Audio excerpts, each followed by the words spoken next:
안녕하세요. JHM 미니스트리의 여 켈빈 목사입니다. 저는 오늘 방언과 파워 크리스찬이라고 하는 그 제목으로 고린도 전서 14장 1절에서 5절에 있는 그 본문을 배경으로 해서 여러분과 같이 은혜를 나누기를 원합니다. 제가 먼저 말씀을 읽습니다. 사랑을 추구하며 신령한 것들을 사모하되 특별히 예언을 하려고 하라. 방언을 말하는 자는 사람에게 하지 아니하고 하나님께 하나니 이는 알아듣는 자가 없고 영으로 비밀을 말함이라. 그러나 예언하는 자는 사람에게 말하여 덕을 세우며 권면하며 위로하는 것이요 방언을 말하는 자는 자기의 덕을 세우고 예언하는 자는 교회의 덕을 세우나니 나는 너희가 다 방언 말하기를 원하나 특별히 예언하기를 원하노라. 만일 방언을 말하는 자가 통역하여 교회의 덕을 세우지 아니하면 예언하는 자만 못하니라. 아멘. 방언이 무엇일까요?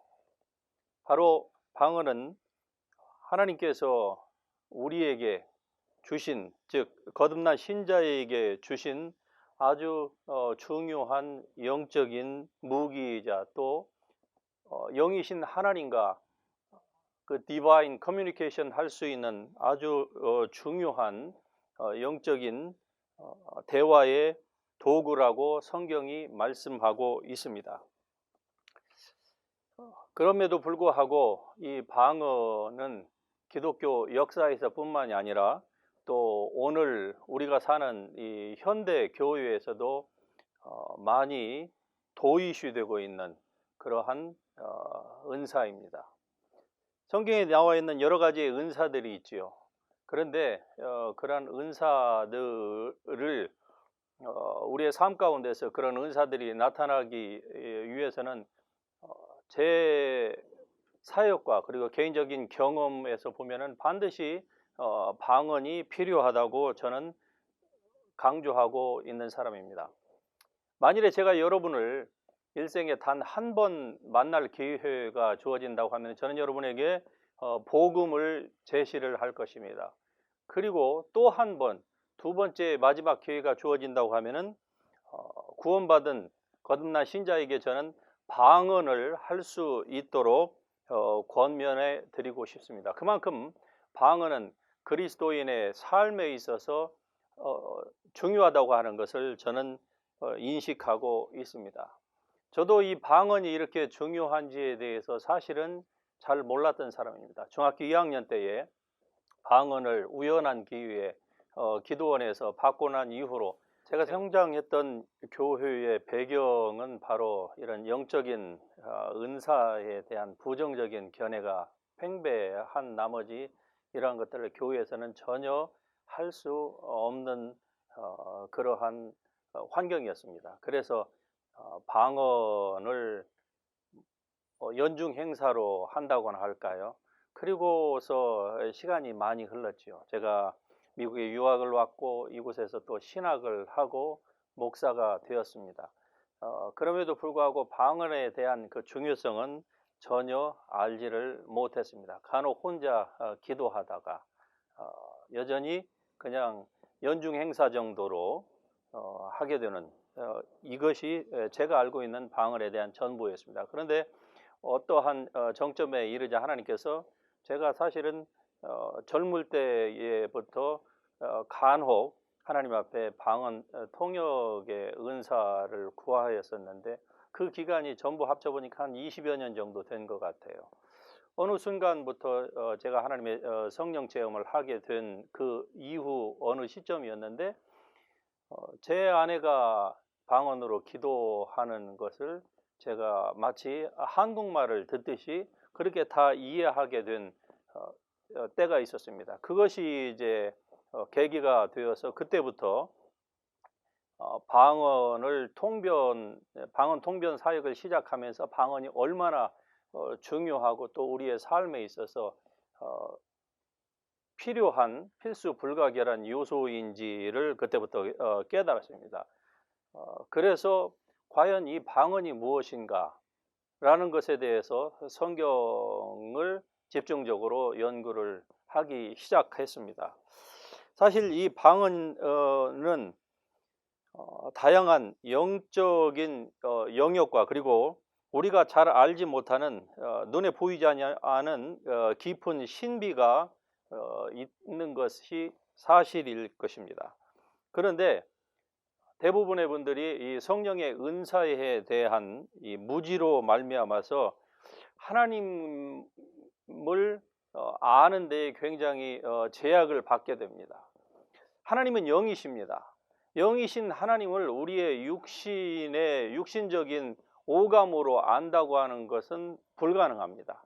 그래서 성경에서도 보면 하나님은 영이신 예배하는 자가 신령과 진정으로 예배하라고 말씀합니다. 물론 우리의 육신이 성령이 거하시는 성령의 전인 것은 사실이에요. 그러나 우리가 눈에 보여지는 물질 세계는 우리의 육신으로 컨택을 하지만은 영이신 하나님과 그리고 영적인 세계에 대한 인식은 바로 우리의 영으로서만 가능한데, 기도도 두 가지가 있습니다. 우리의 마음으로 하는 육신의 기도가 있고요.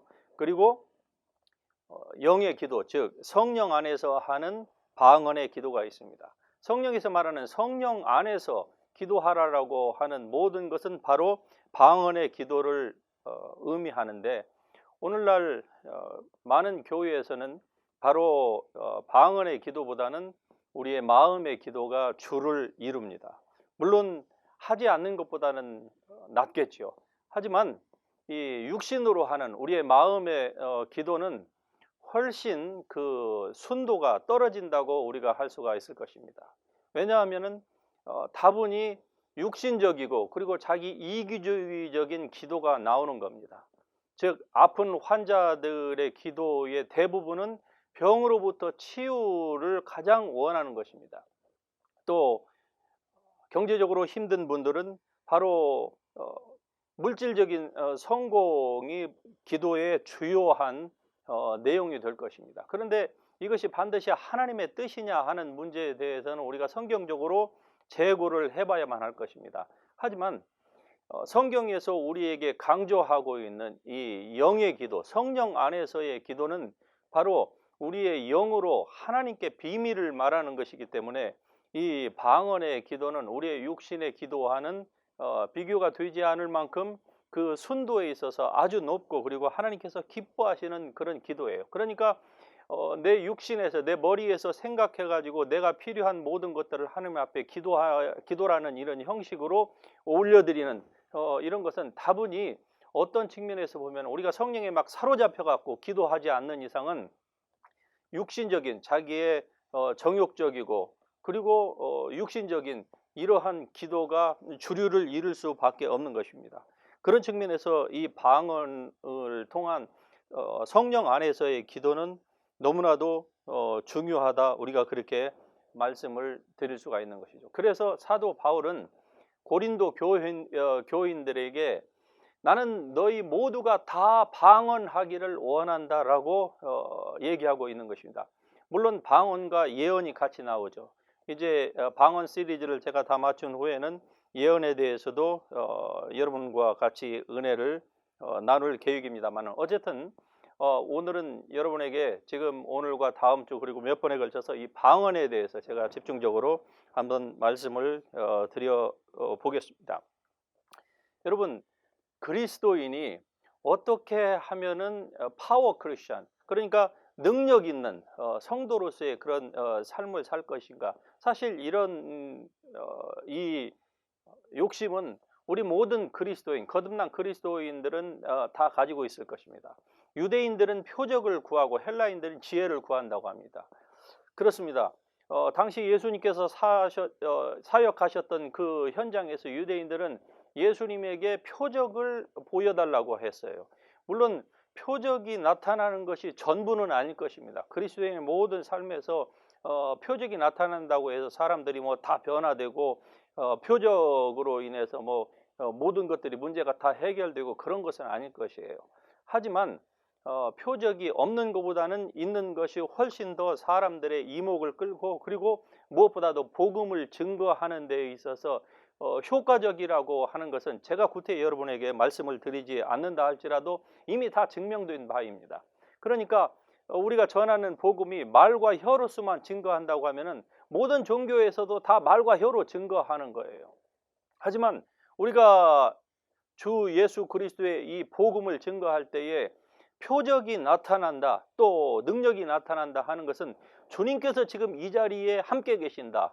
네, 복음을 전하는 그 사람과 함께 아브라함의 하나님, 이삭의 하나님, 야곱의 하나님으로서 살아계신 하나님이 지금 이 자리에 함께 있고, 그리고 하나님의 백성들, 주의 이름을 부르는 사람들과 같이 있다고 하는 그것에 대해서 사람들이 영적인 존재이기 때문에 심령 터치를 받게 될 것입니다. 그렇다고 하면은 훨씬 복음을 전하는 데에 사람들의 마음이 더 오픈이 되는 것이죠. 이런 측면에서 우리는 반드시 하나님의 성령의 능력을 힘입어서 주의 복음을 증거해야만 할 것입니다. 그런데 그 길로 들어가는 가장 베이직하면서도 가장 중요한 은사가 바로 방언이라고 성경이 말씀을 하고 있습니다. 많은 사람들이 성경 공부를 좋아하죠. 예, 저도 성경 공부에 대해서 굉장히 흥미를 느끼고 그리고 지식적인 부분에 있어서 갈증을 많이 가지고 있는 사람입니다. 그래서 이런저런 책, 단순히 그냥 신학에 관련된 책뿐만이 아니라 저는 특별히 문학이나 또 역사에 관련된 책들을 읽기를 참 좋아합니다. 그런 걸 읽음으로써 많은 지식을 습득하게 되고 제가 몰랐던 어떤 다른 세계, 시대를 초월하여서 다른 세대에서 일어났던 어떤 그러한 일들을 알게 됨으로써 지적인 만족이 있게 되는 것이죠. 세상에서도 이처럼 지식이 중요한 역할을 하게 됩니다. 그런데 영적인 세계에 있어서의 이 지식은 단순히 하나님의 말씀을 우리가 지식적으로 접근을 한다고 해서 다 체득되는 것은 아닙니다. 영은 영이라고 성경이 말씀하고 있지요. 즉 영적인 세계는 영적인 어떤 통로를 통해서만이 우리가 접근이 가능한 것입니다. 우리의 지식을 가지고서는 영적인 세계에 대한 어프로치가 아예 불가능한 겁니다. 그래서 성경에서 영은 영이요 육은 육이다. 살리는 것은 영이라고 말씀하시죠. 예수님께서도 내가 너에게 전하는 이 말이 바로 영이다라고 말씀하실 때에 그 주님의 말씀을 믿음으로 받고 그리고 그 말씀을 통해서 우리의 삶에서 어떻게 신앙생활을 해야 되는지를 바로 깨닫게 된다고 하면 영이신 그 하나님의 말씀을 통해서 영적인 하나님과의 그 교통이 이루어지는데 그것은 바로 방언을 통해서 가능하다고 하는 사실이죠. 여러분, 하나님의 성령은 단순한 체험이나 또는 능력이 아닙니다. 그분은 바로 인격의 삼위일체의 하나님이십니다. 이 하나님과 영감, 즉 교감을 갖게 되고 그리고 하나님과 디바인 커뮤니케이션, 이 영적인 교통이 있기 위하여서는 우리가 알고 있는 우리의 언어로 하는 것도 중요하지만은 그러나 성경이 우리에게 가장 좋은 길을 제시하고 있습니다. 영이신 하나님과는 성령 안에서 대화하면은 가능한 거예요. 그런데 이것이 어떤 이유에서 교회 안에서 많이 막혀 있습니다. 그리고 여기에 대한 부정적인 견해를 가지고 있는 분들이 많이 있습니다. 하지만 여러분, 성경은 그때나 지금이나 여전히 동일합니다. 시대를 초월하고 문화를 초월해서 하나님의 말씀은 여전히 진리이고 그리고 완전 무한 하나님의 계시인 것입니다.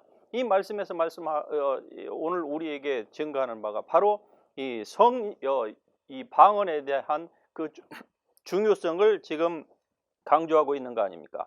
그래서 오늘 우리가 읽었던 이 본문 말씀 가운데서 사랑을 추구하며 신령한 것들을 사모하라 그렇게 말씀합니다. 신령한 것, 즉 영적인 것들을 우리로 하여금 사모하라고 말씀을 하는 것이죠. 그런데 우리는 지식을 추구하고 그리고 성경 공부에 굉장히 많이 한국 교회가 올인하는 것들을 많이 보게 됩니다.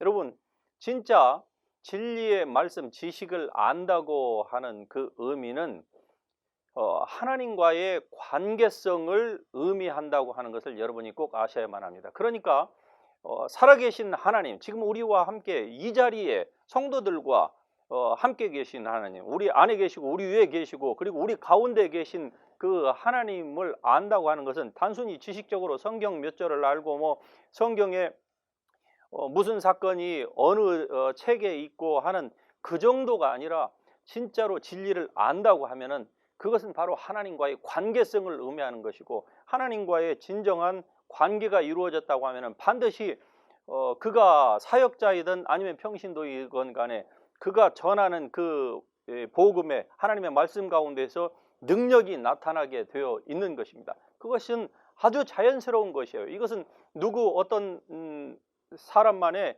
전유물이 될 수가 없는 것입니다. 그럼에도 불구하고 왜 그러한 치우친 편향된 일들이 교회 안에서 일어나고 또 은사에 대한 몰 이해로 말미암아서 은사에 대한 부정적인 견해, 심지어는 은사가 중지되었다고 하는 은사 종료주의나 기적은 더 이상 우리 시대에 필요 없다고 하는 이러한 이론들이 교회 안에서 이 바이블 티처들을 통해서 난무하게 되는 것일까요?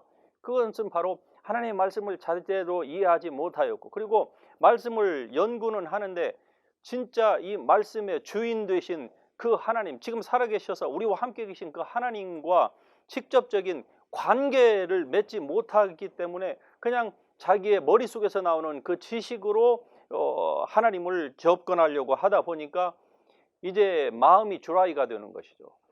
하나님과의 관계성을 맺지 못하면 사람은 아무리 열심을 낸다 할지라도 금방 한계점에 도달할 것이고, 그 후에는 반드시 마음에서 나오는 이 공허함을 어쩔 수가 없는 것입니다. 그러니까 인간이 엉뚱한 짓 하게 되는 거예요. 여러분, 교회 안에서 문제를 일으키는 사람들을 저는 한국에서 목회할 때나 미국에서 제가 20년 이상 살면서 종종 보아옵니다. 그런데 하나님의 말씀을 알지 못하는 사람보다는 신앙생활을 오래 하고 하나님의 말씀을 아는 사람들이 교회 안에서 많은 문제를 일으켜요. 그것이 목사일 수도 있고 일반 평신도일 수도 있습니다. 누가 일으키느냐가 중요한 것이 아니라 문제는 그렇게 문제를 일으키는 사람들이 하나님을 전혀 두려워하지 않는다는 것입니다. 자기의 욕심을 채우기 위해서 어떠한 이유를 대서 교회를 막 분란시키고 서로 싸우고, 교회 안에서 정말로 그러한 모습들을 세상이 우리를 바라보면서 교회에 대한 경외심을 전혀 가질 수 없는 그러한 행동들을 하게 됩니다. 왜 그러한 일들이 일어날까요?